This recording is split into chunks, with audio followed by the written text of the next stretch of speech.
السلام علیکم ورحمۃ اللہ، کیسے ہیں آپ لوگ؟ امید ہے خیریت سے ہوں گے۔ سورۃ القصص قرآن پاک کی 28ویں سورت جو 20ویں پارے میں موجود ہے۔ اس سورت میں صرف 4 آیتیں ایسی ہیں جو مدینہ منورہ میں نازل ہوئی ہیں، اس کے علاوہ باقی پوری سورت مکہ مکرمہ میں نازل ہوئی ہے۔ اس سورت میں 9 رکوع ہیں اور 88 آیتیں ہیں، یعنی 88 آیات ہیں اس سورت کے اندر۔ اس سورت کا نام سورۃ القصص کیوں رکھا گیا ہے؟ اس سورت کا نام سورۃ القصص اس وجہ سے رکھا گیا ہے کیونکہ قصص کے معنی ہے واقعات، اور اسی نسبت سے اس سورت کے اندر بہت سارے واقعات بیان کیے گئے ہیں۔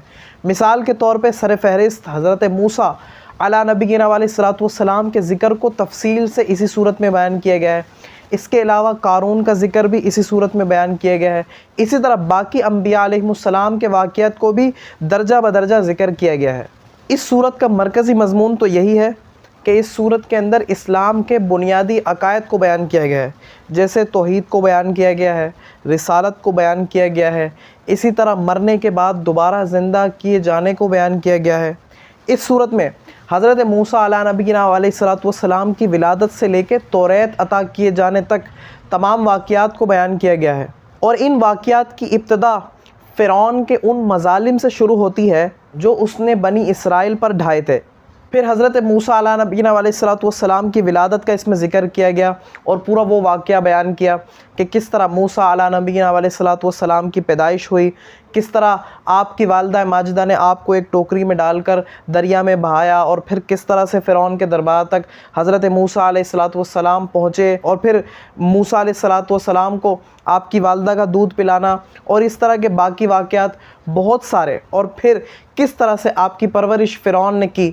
اسی صورت میں قبطی کو قتل کرنے کا واقعہ بھی بیان کیا گیا ہے۔ اسی طرح مصر سے مدین کی طرف آپ نے جو ہجرت فرمائی اس کو بھی بیان کیا گیا ہے۔ اسی طرح حضرت شعیب علیہ نبینا علیہ الصلوۃ والسلام کی صاحبزادی سے جو آپ کا نکاح ہوا اس کو بھی اسی صورت میں بیان کیا گیا ہے، اور اسی طرح دیگر چند واقعات کو ذکر کیا گیا ہے۔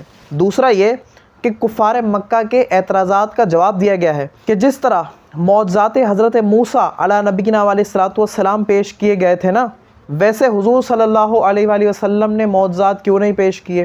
تو اس کا بھرپور مدلل جواب اس صورت میں دیا گیا ہے۔ تیسرا یہ کہ پہلے توریت، پھر انجیل اور پھر قرآن مجید پر ایمان لانے والوں کے اجزاء بیان کیے گئے ہیں، یعنی کہ جن لوگوں نے ان کتابوں پر ایمان رکھا ہے انہیں کیا کیا اجر و ثواب عطا کیا گیا، اس کو بھی اسی صورت میں بیان کیا گیا ہے۔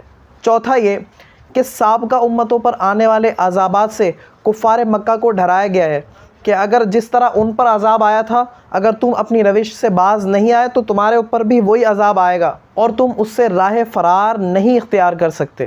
پانچواں یہ کہ قیامت کے دن مشرکین اور ان کے شریکوں کا جو حال ہوگا اس کو بھی بیان کیا گیا ہے کہ جنہوں نے اللہ تعالیٰ کے ساتھ شریک کیا، معاذ اللہ اللہ تعالیٰ کے علاوہ دوسرے خداؤں کی عبادت کی، ان کا حال کیا ہوگا قیامت والے دن، اور ان کے شریکوں کا کیا حال ہوگا جس کی وہ عبادت کر رہے تھے، ان کو بھی اسی صورت میں بیان کیا گیا ہے۔ اسی طرح حضرت موسیٰ علیہ نبینا علیہ الصلوۃ والسلام اور قارون کے واقعے کو بھی اسی میں ذکر کیا گیا ہے کہ اس نے کس طرح سرکشی کی اور اس کا کیسا دردناک انجام ہوا۔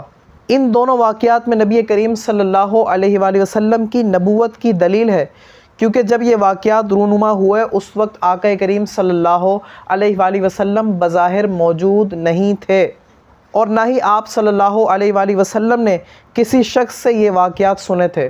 تو بلا شبہ ان تمام واقعات میں بھی دلائل مصطفیٰ صلی اللہ علیہ وآلہ وسلم ہیں۔